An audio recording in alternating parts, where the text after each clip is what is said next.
Take a look at this visual. 4 members of Congress, 4 American citizens, 4 duly elected members of the U.S. House of Representatives, each elected in the wave of 2018, which was itself largely a rebuke to President Trump and Trumpism. You are looking at what we just saw, what just happened here in Washington, that is being seen around America. Representatives Ilhan Omar, Alexandria Ocasio-Cortez, Ayanna Pressley, and Rashida Tlaib speaking out together to rebuke the president for what they call his racist, race-baiting, hateful, and misleading claims and attacks on them.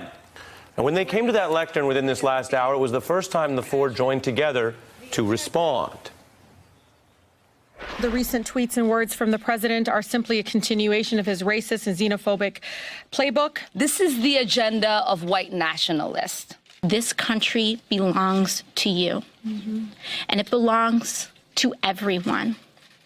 And today, that notion, that very notion, was challenged. This is a distraction, and we should not take the bait. This is his plan to pit us against one another. That is new. That is the response from one arm of your government. The other arm of government in our system, led by Donald Trump, doubled down on xenophobia today. If you hate our country, if you're not happy here, you can leave. If you're complaining all the time, very simply, you can leave. You can leave right now. You have somebody that comes from Somalia, which is a failed government. These are people that hate our country. Right. Hey, John, they hate our country. Right. They hate it, I think, with a passion. If they don't like it here, they can leave. Donald Trump's comments today are drawing fire, they're drawing condemnation, they're drawing disappointment across America as racist and patently xenophobic slurs. The Speaker of the House is pushing a formal resolution to condemn Donald Trump's racism. And in a different time, perhaps the leaders of both parties in Congress would say they're against this. They stand against this at least for a day in public. But today's not that day. I have to report to you that the leader on the Senate side of the Republican Party, Mitch McConnell, refused to even comment on this when reporters caught up with him. Meanwhile, asked today point blank if he was not concerned that white nationalist groups find common cause with him, President Trump, to that question said no, he's not concerned. And this is where I want to dig in a little bit for a moment tonight. Why would he be? This is all out in the open. Donald Trump is invoking the language and the argument of white nationalists in America for a long time coming. You know, there's a classic editorial cartoon that shows Americans yelling at a Native American to, quote, go back where you came from.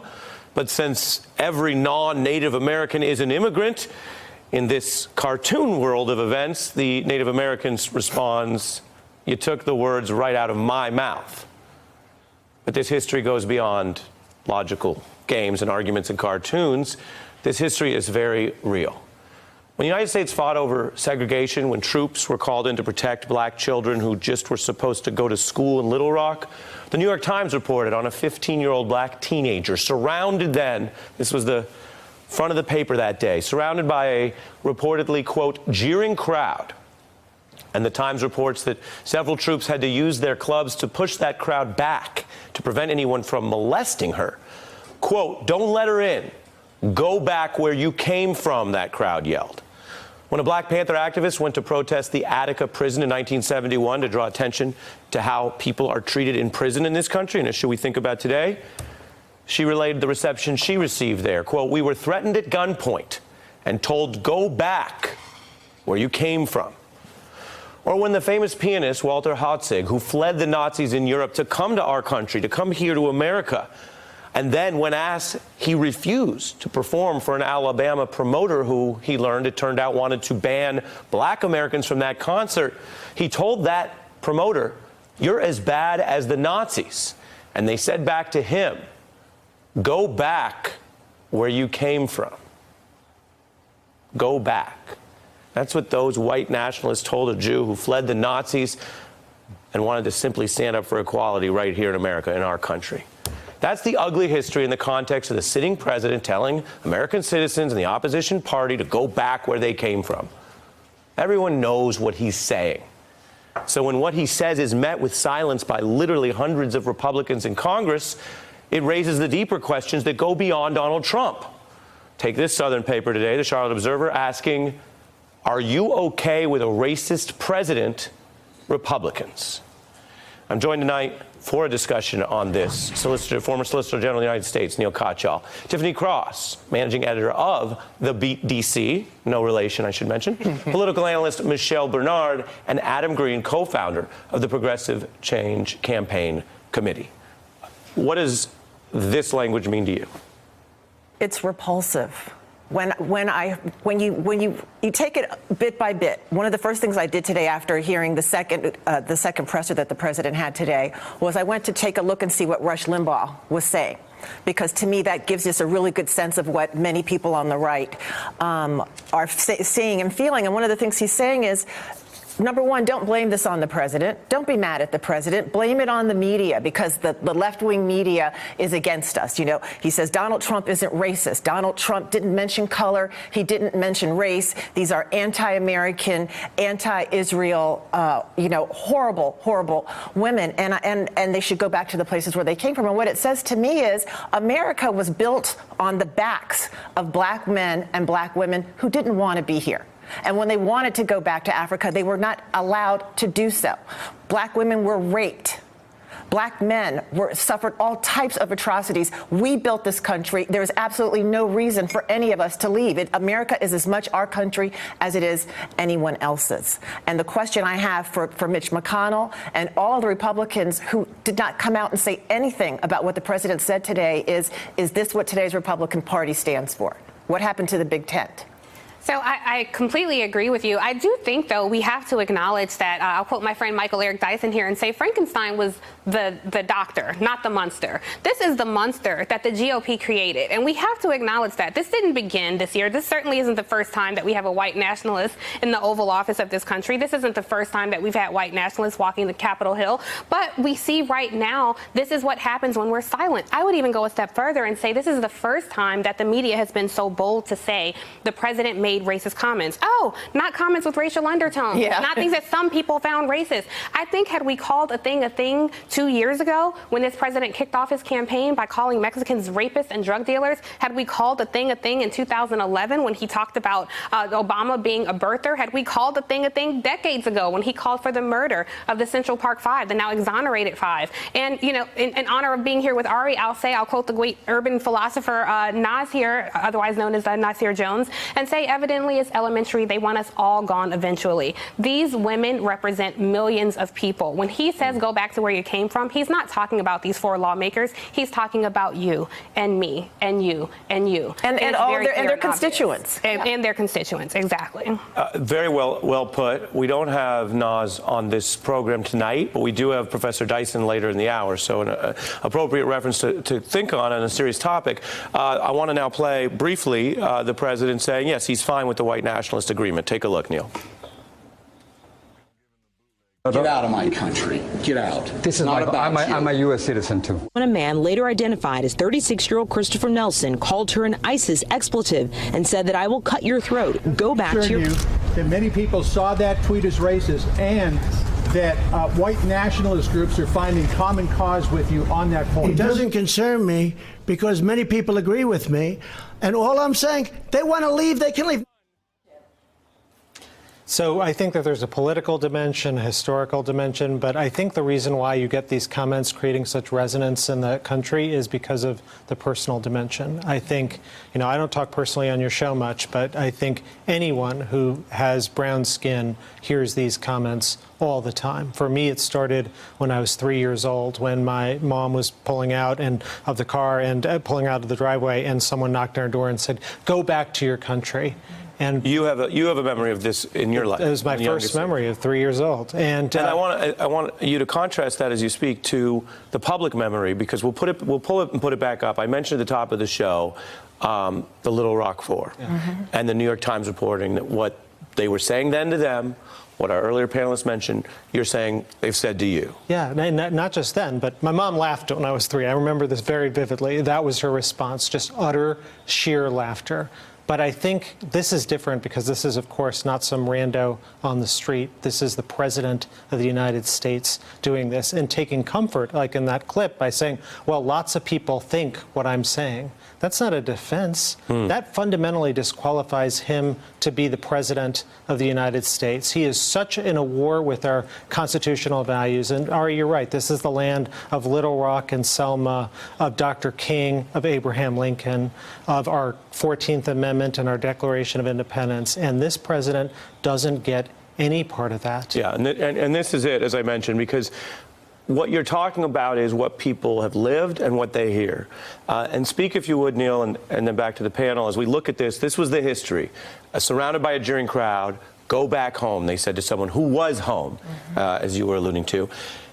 What does it mean when then one of the responses the president gets is, well, maybe he didn't mean that, or people are blowing it out of proportion?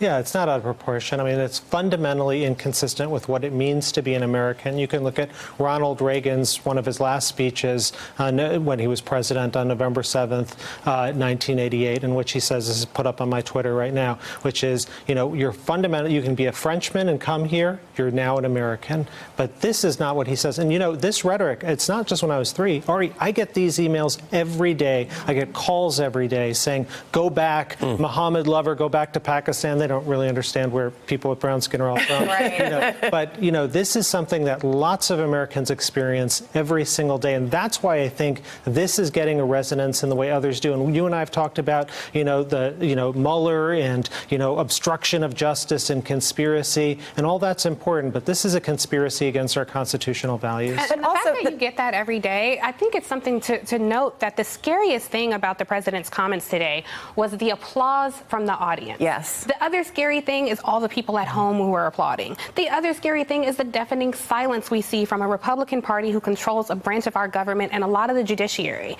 All across the country right now, people are disagreeing with what you're saying, Ari. They're disagreeing with me. They're still looking at us saying we're part of this left-wing media that doesn't understand the country that we built for free. So I think we have to root this out, stem what the president has incited. And what I would say is, what's even scarier to me than the deafening silence is every single day of the week, you can go on social media and find video of someone yelling at a person of color in a restaurant or in a park and telling them to go back to the country that they came from. Every day, young women like me fear their sons and their daughters leaving their home just to go to school.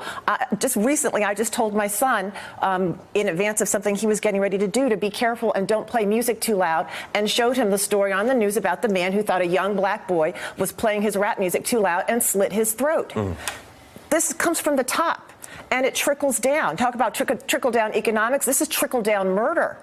It's very, very serious. He is setting the tone for a country that makes it unsafe for anyone who looks like the people sitting at this very table. Right, and that was a point I think that was alluded to by these 4 women of color, members of Congress today as well, about, well, what are you putting out into the bloodstream of America? They get death threats every day. And so, Adam, you are someone who's worked for a long time at that intersection of what the Democratic Party is, what it should be, and how it should deal with its foes.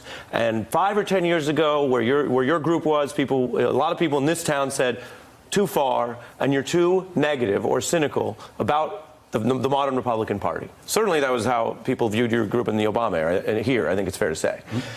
What do you see as someone who said, no, you have to meet fire with fire in this part of the way the Republican Party looks today in Washington?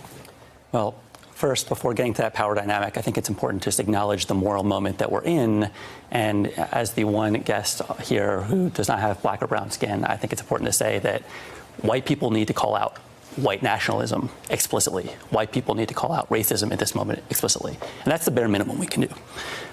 You know, there is a direct correlation here between this racist policy and what's happening at the borders with these children, right? It's not just about comments that are being said and criticized. You know, I have not seen any images of white people in those cages, right? This is an outgrowth of the inhumanity expressed by Trump through his policies that is having huge ramifications on people's lives. So that gets directly to these young women of color who are progressives and pushing the envelope in what they're doing. And frankly, they are a threat. They are a threat to the entire power establishment, not just the Republican Party, but the Democratic Party. And this has been a weird week where first it was a Democratic civil war, and now Trump is getting in, and some of the lines are getting mixed up. But I think what we're learning here is that we have to fight fire with fire. You know, if you think about it, this week is a rare instance in the Trump presidency where he felt so left out of the center of gravity of a debate happening that he felt the need to jump in, right? That is testament to the power that AOC and Rashida and Ilhan and Ayanna have in moving the national dialogue. It's a good power, and the Democratic Party needs to lift up that power, not try to tear it down. Let me play briefly for you, since you mentioned them in the centrality there. Lindsey Graham, who used to say the president was a race-baiting kook, quote unquote, his words, and now defends almost anything. Take a listen. We all know that AOC and this crowd are a bunch of communists. They hate Israel. They hate our own country. They're anti-America. Don't get down. Aim higher. We don't need to know anything about them personally. Talk about their policies. They're anti-Semitic. They stand for all the things that most Americans disagree with. So he's trying to say, actually, they are the source of the hate. As I mentioned, and we like to do receipts around here, this was Lindsey Graham back in the day on Donald Trump. Take a look. He's a race-baiting, xenophobic, religious bigot. He doesn't represent my party. He doesn't represent the values that the men and women who wear the uniform are fighting for. What do you do with that?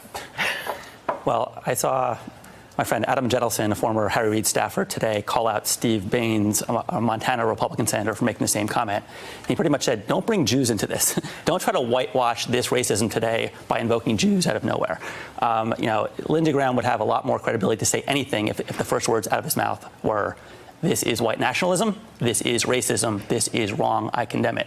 He's not saying that, he's deflecting. And the fact that we have 0 Republicans on the record shows what a problem this is. I have Mark Morial, who leads the civil rights group on these issues, so I'm going to turn to him. This has been, I think, a very illuminating discussion. I particularly appreciate some of the real truth and personal things that each of you shared. So my thanks to Adam, Tiffany, and Michelle. Neil comes back for opening arguments later in the show. But Mark Morial is who joins me next. He is, of course, the leader of the National Urban League. Before we turn to him, I want to play a little more of what Congresswoman Presley just said.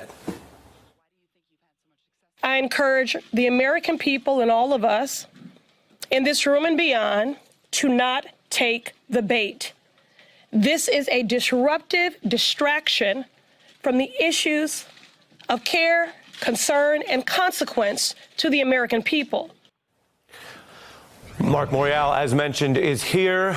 Your response, and given the conversation we just had that dealt with some of the ethics and the political dynamics of this, what do you want Americans at home to do with this tonight? Well, the first thing, nobody's going anywhere. Nobody's going anywhere. In other words, you can't tell people to go anywhere. We are all Americans. We're American citizens. It is stunning because it's Charlottesville, Chapter 2. It's birtherism, maybe it's birtherism, Chapter 3.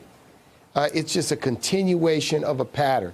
This idea that the president is racist is embraced by almost a majority of the American people. It is a stunning statement. And to hear Lindsey Graham flip-flop, to understand that Mitch McConnell is hiding and has nothing to say, just underscores that this is a moral moment. Everyone needs to condemn these statements, needs to condemn this approach, needs to condemn nationalism. We cannot let nationalism, white nationalism, get legitimized in this country. We cannot let white nationalism take hold in this country. So this is, once again, a moment where anyone who's a responsible person, a responsible leader, has to condemn the statements made by Donald Trump and condemn the idea that you're going to take 4 members of Congress, duly elected by their constituents, who are American citizens, and because you disagree with them, you're going to condemn them, you're going to say go home. No, no, no.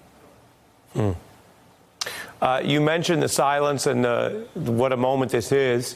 That's true for leaders of the Republican Party. It's also true for people who, Steve Mnuchin, who I'm about to show you, is someone who, out of New York, certainly wouldn't have seemed to be someone who 10 or 20 years ago would imagine himself standing by this. I guess that's the part that can be so depressing, is not only that Trumpism has at times revealed what's out there, but it's also in some other ways debased and perhaps worsened what's out there.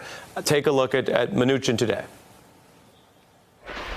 Do you find the president's tweets racist, and what do you make of white nationalists praising those tweets? Again, I think the president, I don't find them racist. The president just went on and clarified his comments. I think he speaks for himself on that, and he was very clear.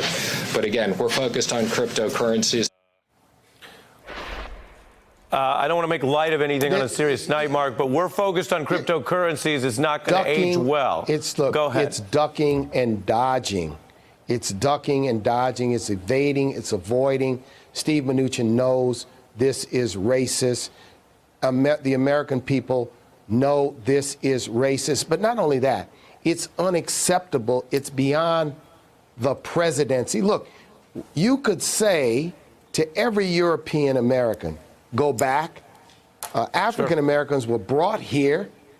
The Native American population, you all go back. This was our land. If you want to play that kind of game, but whether it's Steve Mnuchin or Lindsey Graham or Mitch McConnell, what they're doing is they're shirking their moral responsibility. This is bigger than who you work for. This is bigger than what party you're in. This is whether you are a person of great principle. And I'm just urging people to stand up to this kind of statement, to stand up to these actions. This is where do you stand. It's not whether you agree with or like or support the 4 members of Congress at whom this is directed. Them today, someone else tomorrow, and it could be you the next day. So we've got to stand up. Now, I agree, it's a distraction. And for me, what's also at stake is not statements but policies. The failure of the Justice Department and the Department of Education to enforce the civil rights laws. The inability of this presidency to find it in its appointment power to appoint a cabinet or a staff that's holistically diverse. It's those policies which emanate these statements suggest something else in terms of policies. Well, but it goes to your point. It goes to standing up at a time of moral crisis in this country. And it goes to we cannot allow this. We're dealing with a marketer. It goes to the rhetorical and cultural war that he wants to have around those policies as he runs for re-election, just like he promised new immigration raids, that some of which haven't been delivered on, when he announced his re-election. It's a context. So, Mark, in addition to other esteemed panelists tonight, thank you for being here. I appreciate your comments. Get out and vote. Register, register, register. Hey, I'm Ari Melber from MSNBC. You can see more of our videos right here, or better yet, subscribe to our YouTube channel below. You could have been anywhere in the world, but you're here with us, and we appreciate that.